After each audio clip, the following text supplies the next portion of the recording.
Saudara-saudari yang terkasih dalam Kristus, hari ini kita merayakan Hari Raya Pentakosta, sebuah perayaan peringatan turunnya Roh Kudus atas para rasul yang juga merupakan hari lahirnya gereja.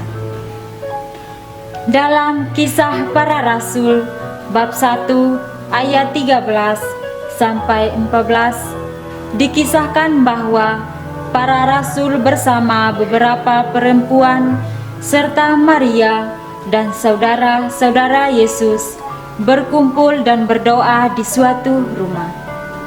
Ketika itulah Roh Kudus turun atas mereka berupa lidah-lidah api yang bertebaran dan hingga pada tiap-tiap mereka. Peristiwa turunnya Roh Kudus ini juga adalah sebuah titik awal yang membangkitkan semangat para rasul untuk tidak lagi berdiam dan mengurung diri, sebab Roh Kudus memberi bahasa baru bagi mereka. Itulah mujizat yang sungguh luar biasa yang terjadi dalam gereja.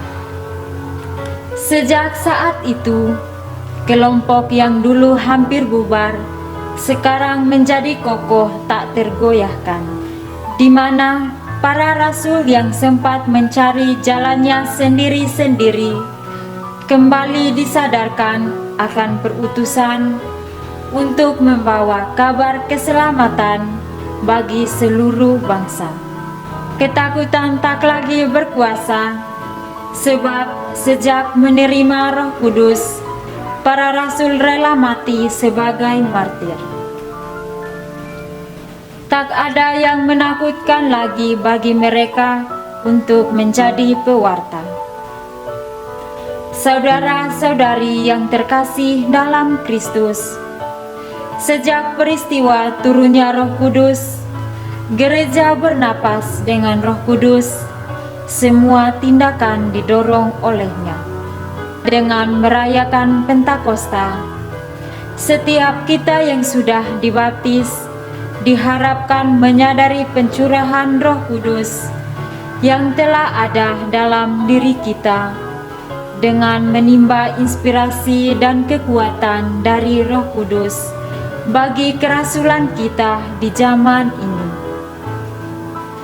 Kiranya kita tidak menjadi takut untuk mewartakan nilai-nilai, pesan-pesan kekristenan dalam keseharian kita, sekurang-kurangnya menjadi kesaksian yang nyata bagi nilai-nilai Injili.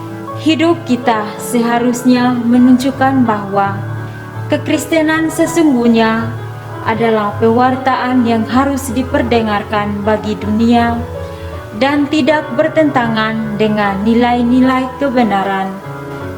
Karena itu, mari kita bersukacita atas turunnya Roh Kudus. Kita disahkan sebagai anggota gereja dengan materi Roh Allah sendiri.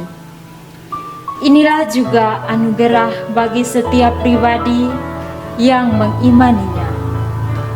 Ia hadir dan diam bersemayam di dalam hati kita, orang yang percaya.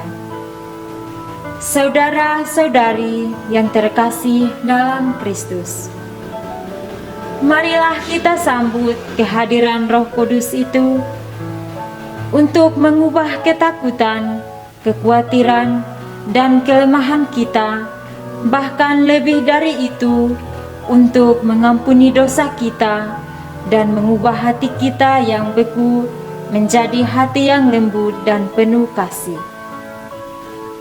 Dan semoga dengan bimbingan Roh Kudus, kita selalu berkobar-kobar untuk mencintai kebenaran dan makin memperdalam iman, memperkokoh pengharapan, dan mewujudkan kasih dalam hidup kita sehari-hari.